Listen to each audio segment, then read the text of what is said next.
or less. That'll give you 30%. The lower you go, the higher your credit score will be. I gave you guys an example last year, which seems like a long, long time ago. I gave you an example of my own self. I went over my 30% threshold. I was able to pay it down some. My credit score dropped just a little bit, like 7, 8 points, I think, but then it rebounded like 22 or 25, whatever it is. It rebounded after I was able to pay the debt down some. So that debt is definitely directly impacting your credit score. So you want to make sure that you manage your debt as part of your overall strategy when you're trying to improve your credit scores. All right, so look, we're going to take a pause for the calls. So you know it's halfway through the show. We're going to do, of course, we're going to do the question of the day. So we got to get to that. So the question of the day is brought to you by Cute's a Cupcake, Cupcakery and Bake Shop, where the cupcakes are more than just cute. They're delicious. Cute's a Cupcake is located at 2008 West 81st in Maryville, Indiana.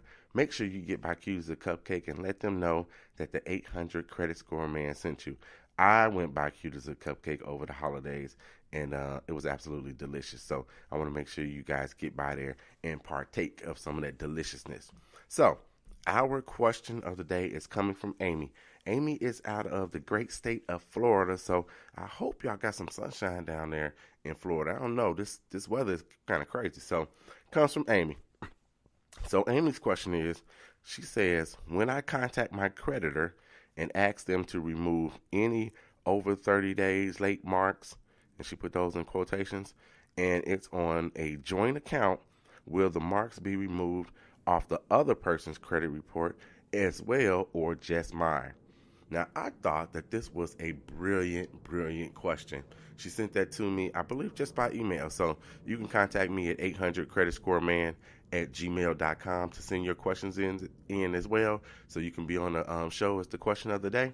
So I thought that was a brilliant question because I actually had never thought about addressing that at all to anyone. So if you have a joint account and you had some issues in the past, she speaks about, being a 30 day late on your credit report and contacting the credit bureau to see if they can have that removed.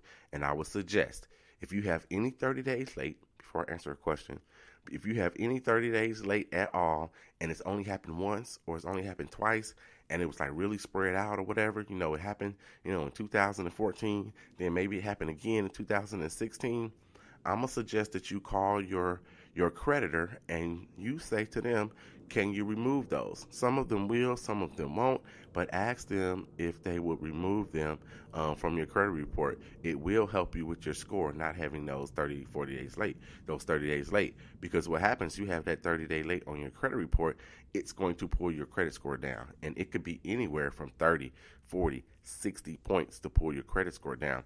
If it's a mortgage, it could pull your credit score down 90 to 100 points just for being over 30 days late. So you want to make sure that you give them a call, be nice when you call them, and see if they will go ahead and remove that for you.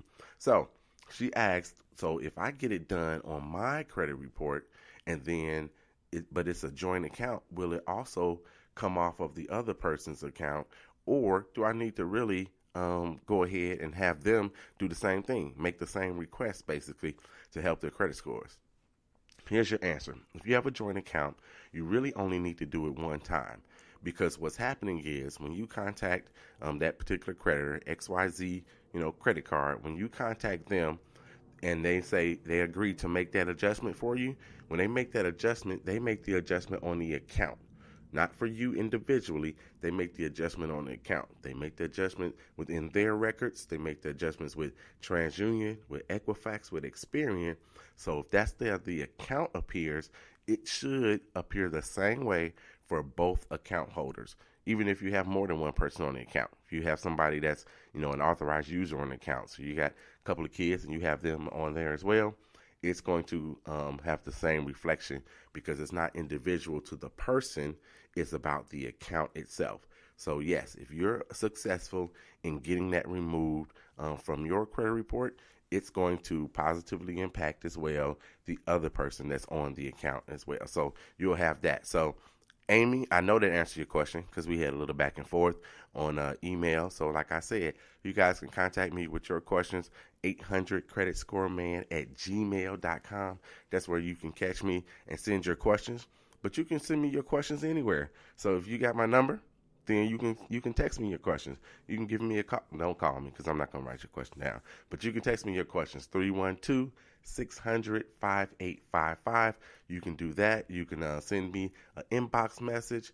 Go on to and join my Facebook group, Credit Score Comeback. Go ahead and join that group as well.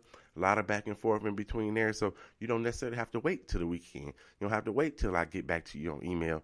Go ahead, put that in there as well, and catch up with me. So, Amy, you are officially a part of the 800 Credit Score Man Show family. Thank you so very much, and I encourage you all to do the same. Send those questions in to you.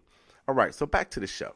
Talking about this debt and Gen Xers. So we're going to take a hard left right quick, and we're going to talk a little bit about some of the things that you may have forgotten, where you need to be when it comes to your credit scores and how to get things, how to get them to move up for you. So you should know, of course, by now where you fall. So if you haven't gotten your credit report and you haven't gotten a credit score, it's no better time than the beginning of the year. Go to www.annualcreditreport.com. Get your credit report. You can get it from all three there if you want. They will not give you a score, but they'll give you your credit report. Now, of course, you can always pay for your score there. They'll give you that opportunity as well. So make sure that you get that. I also wanted to let you know that, to remind you really, that FICO is where your score is, if you will. So 90 to 95% of lenders use FICO, and that's the score that you want.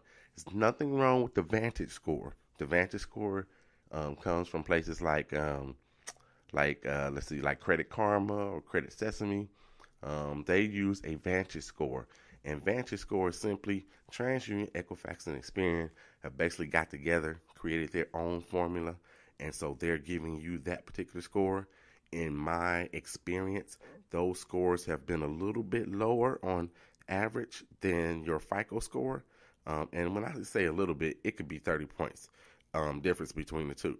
So, of course, FICO is the one that all of the lenders are using for the most part, but Vantage is making their inroads as well. I think there's actually something when it comes to mortgages within, the law that, say, Fannie Mae would have to use the FICO score. But of course, if you're a company and you're trying to get your credit score used, like Vantage score, then you're going to be petitioning the government to make that change. And then if that's the case, then some of those things could change from you. So you want to make sure that you go ahead and you get your credit report. You can't do anything without looking at your credit report. And what's weird to me is that people actually listen to the show and listen often, more than just one time, but they do not check their credit report. So I don't know if they're listening because they like the sound of my voice, of which I don't like the sound of my voice. I don't know if they're listening because they like the sound of my voice, or they just want to have that knowledge, but they're not actually applying it sometimes. So I appreciate the listens. Please continue to share the show. That's for sure. But I want you to take action as well, because the whole point and purpose is to help you increase your credit scores. Then you're going to pay less money because you're going to pay less interest on your cars and things of that nature. And it's going to save you money, put money in your pocket. Now, we just talked about those Gen Xers. You got a lot of outgoing. You got a lot of things going on. You got to pay for your mom and your dad. You may got to pay for your children. So you're sandwiched in the middle. So make sure that the things I talk to you about, you implement a plan to do so. And I will gladly help you do some of those things. So contact me, 800creditscoreman at gmail.com. All right, so I was trying to tell you guys where you fit. I want to go through the whole thing about what's good credit, bad credit. Bad credit, if you got 600 and below, you're considered bad credit. If you got 600 to 649, you got poor credit. 650 to 699, you're in the fair range. 700 to 749, that's where you're in the good range. And then 750 and above, that's where you're in the excellent range. So take a look at your credit score and see where you fall. Then you want to make a plan to move to the next level. So I'm not saying if you got a 558 that you got to say, all right, I want to be at an 800. I got to be at an 800, like the 800 credit score man. You're going to drive yourself crazy trying to get that done. So I'm suggesting if you're at a 558, that your goal is to get to 600. If you're at a 648, your goal is to get into the 700, get to 700. So let's do that. So if you're in one category, make your goal to get into the next category. After that, you move the goal. So then eventually you'll be able to get there. It can't be done overnight necessarily. Some people have something really simple, really, really simple on their credit report that's holding them back. If you can get that one thing done, you can get that one thing taken care of, then your credit score could potentially jump 100 points. But that's not the case for most people. Most people have multiple issues, if you will, or multiple things that they can do to help increase their credit score. So again, that's why you need a professional. You can always contact me if you need some help.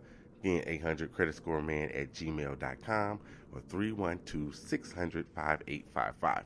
All right, so then what else I want you to do besides get your credit report? Of those 5 categories, here's what I want you to do. Of those 5 categories I typically talk about, which is making payments on time, 35% of your credit score, your debt utilization, 30% of your credit score, your average length of history, not a whole lot you can do about that. It's 15% of your credit score, which is a good, healthy number. If you can manipulate that, 15% of your credit score is your average length of history. 10% is your mix. That's if you have installment and you have some credit card debt as well, or revolving, if you will. And then 10% is your inquiries. Of those 5 categories, here's what I want you to do. Look and see which ones can you actually manipulate. You could absolutely take care of this inquiry thing. Just don't apply for credit if you don't need it. It's simply that easy. Don't apply for credit if you don't need it. Every time somebody sends you a pre-approval or pre-qualified and all that stuff, that does not mean you need to apply or you need to contact them. So don't go applying willy-nilly with your credit. Just don't do it. It says it's only 10%. I don't know how they particularly figure that it's only 10% if this is the one category you can directly see and almost immediately your credit score go down. So you get an inquiry. From my experience, I see it go down 4 or 6 points when you get an inquiry. In talking to Experian, the head guy over there for consumer education, he says it's 5 or 10 every time you get an inquiry. So that could be a big deal. I just was talking about the Gen Xers are at 658, and you get bumped down, 10, 20 points just for going into K Jeweler and trying to get some jewelry. That's not really what you want to do. You want to keep your credit scores up because it's going to make a difference in your life. That's for sure. All right, so that's where we are with that. So those 5 categories, you want to try to manipulate those 5 categories. Take a look and see how you can manipulate those 5 categories in there at all. If you think you figured it out, this is the one where I'm deficient at, I don't know what I'm doing about this particular one, contact me, 800creditscoreman@gmail.com. Also, so of those 5 categories, it's the thing I want to tell you about. This is the last thing for today. Excuse me. Collections. Let's talk about collections. Collections, every time I do a show on collections, it's the most listened to, the most replayed, all of those things, which means that a lot of people's credit is really being dragged down by collections that they've had. They've ignored some people, or they moved and they didn't get that final bill, and all of these things. Collections is one of the major things that's an issue for everybody. So you want to start to take care of your collections. You need a strategy and you need a plan. I'm going to suggest you go back and listen to my collection show. Or if I get some people saying, hey, can you do another show on collections? I'll absolutely do another show on collections. But within this collection strategy and my collection strategy anyway. So I know, you guys not only listen to me, you listen to somebody else, and you listen to Ubuntu, and you listen to that person and this person. When it comes to credit, you're trying to see which one is the best for you, or who do you believe the most, or whatever. I'm going to tell you this. Go and listen to my collection strategy and then decide if it makes sense for you. And so listen to that. So within that collection strategy that I have, also I want to add something to it. When you're looking at your collections and you have a collection, say, from a cell phone company, you got a collection from a utility place, you got a collection from XYZ place, then you also have some medical collections. So now you got medical collections too. So you got it from this hospital, this doctor, this place is now taking over. When you have medical collections and you have some regular collections, you don't just throw the spaghetti at the wall to see what sticks. You need a strategy. You need a blueprint. You need something to follow. And so what you're going to do is